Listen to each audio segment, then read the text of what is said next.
It's been a while, but this is Samuel's Persiflage episode number 13 for April 2007.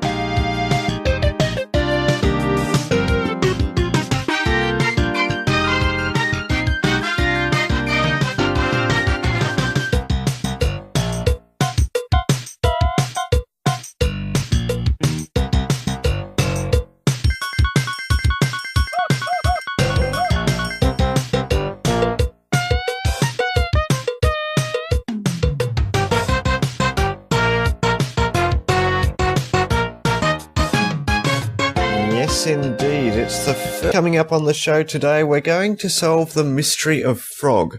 Now, there's plenty of people in Canberra who would have heard of, in fact, I'd say most of Canberra has heard of Frog from Songland records.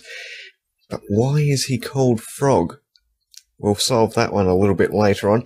It's time to solve the mystery of the Frog, and this is actually a first for Samuel's Persiflage. During the week, I went out to Tuggeranong Hyperdome and went to see Frog at Songland Records, and we did the interview on location. So it's a little bit noisy because obviously it was in a shopping centre. Note to self, don't do interviews in shopping centres if you can avoid it. But, well, I asked Frog how he got the name Frog. It's not, unfortunately, an overly exciting story.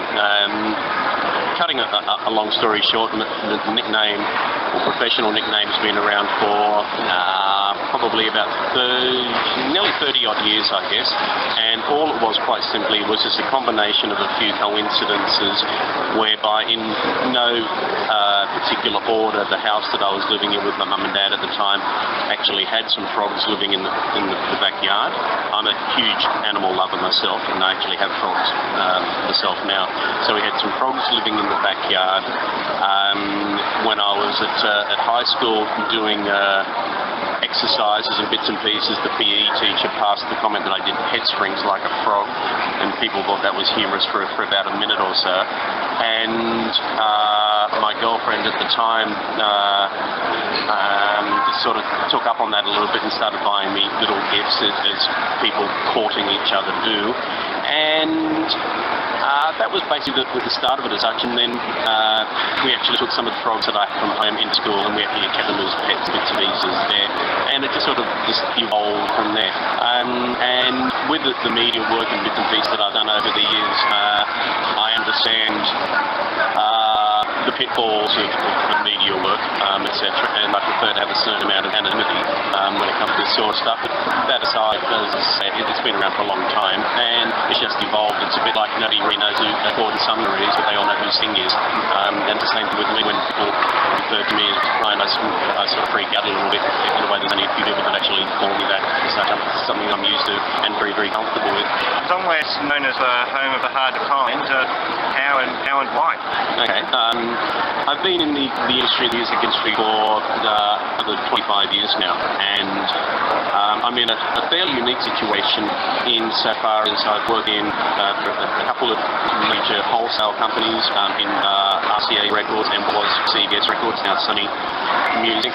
I've managed some large stores from people that have been in Canberra for a while will remember the Home Craft stores. I managed a music shop down the road for a while as well, and I've also been involved with radio as a promotions director at Kicks and 2CC. I also hosted a cult following show called In the City, which is on Triple FM on Sunday night for many years as well. And the point of all this is that I don't know much about brain surgery, but I know a fair amount about the music industry, and because of the unique positions that I've had, it's given me this a whole lot of different angles.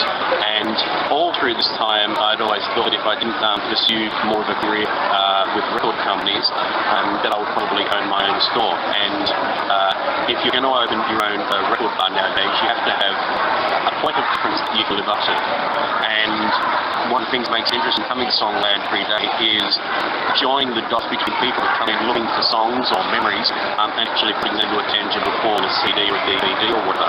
And if you're going to come to work every day, I think you really want to make it as interesting as possible, and that was the whole idea of having the home to heart to find, using the experience that I've got and my staff around me. The aim of the exercise is to actually track things down and actually bring those 2 points together, which I like to think is, Campus Songland is now in its 13th year, which in today's climate of an independent record star is not too bad an effort. Oh, Songland is taken on Piper. How can people contact you? Well, you can get in contact by giving us a call. I think that we get caught up with technology nowadays. Sometimes it's easy just to pick up the phone, and you'll find in the phone book 629-34677. We're in the Hyperdome. We're opposite Coles, and we've also got an email address of songland@protel.net.au. And as I say, sitting out there, and if there's something that you're looking for that you haven't been able to find at all, you might be surprised what we can actually track down. Basically, we say to people, if it is available on the planet, we can track it down. We don't make promises we can't keep, but if you challenge us, you might be surprised. We had a guy that came in a couple of years ago, actually, and made a flippant request for cheap rate at Dennis Wilson, said a Pacific Ocean Blue, and said, oh, you'll have a hard find, you'll never find this, I'll give you $500 you can find it, and gave me the football challenge. And around about 2.5 weeks later, when I tracked it down and gave him a call and said, well, you owe me $500, he nearly fell on the phone. I said, it's quite okay, it's here, and I got to him at a very, very reasonable price. So if you're going to make a challenge to us, be prepared that we might be able to back it up. So it's nearly the most expensive record. It could have been if I charged him $500 that he flippantly challenged me to, but we don't work like that here. I'd like to think that Songland has a standard of credibility. We don't profess to know everything about all forms of music, and that is an actual fact with our strengths. We don't do much, or we do very little actually in rap and dance and hip-hop and those styles of music. We specialise in full and alternative and of course in country as well. And the whole idea of Songland, or for any business nowadays, should be that if you're going to make a position statement, if you're going to actually put an offer forward, you've really got to be able to back it up. And there's no point in standing behind a counter and trying to talk about the genres of music we know nothing about, because people out there know a lot about music as well, and it would be seen right through, and we don't do that sort of thing. But because we do, I think, well, we thereby have a lot of credibility in the marketplace and in the media as well. Obviously, a few people out there have heard me on different times, whether it be on the Day and Game with David Corby recently, often the Inner City years in Triple S, and to the extent of when we had a 10th birthday concert recently, sorry, a couple of years ago now, out at the Rose Cottage, we had some great acts that came along, being Sam McClymont, Travis Hollins, were golden guitar winners, and also John Schumann from Redgum, who flew across Adelaide just to play some songs at the perfect concert. So it's a hand-in-hand sort of a unique proposition nowadays when you're in this business. We were in an industry, being the music industry, of hype, and that's fine, but there's got to be an underlying bit of credibility there, and I like to think we're towards that. Rob, it's been a pleasure. And yeah, thanks for your time, appreciate it.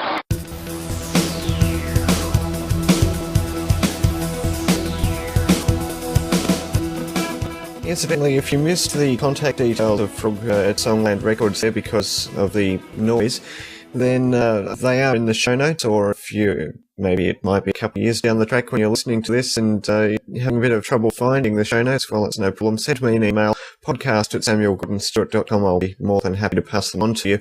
And Frog assures me that if you have a record request having trouble finding something, then he's more than happy to help. It's not a paid advertisement by any means. There's no money being made by me from this at all. Just wanted to have a chat with Frog, and more than happy to give him a free plug as part of it. Samuel's Persiflage with the feedback. Send your emails to podcast@samuelgordonstewart.com. Yes, the feedback, and we've got 2 episodes worth of feedback to get through.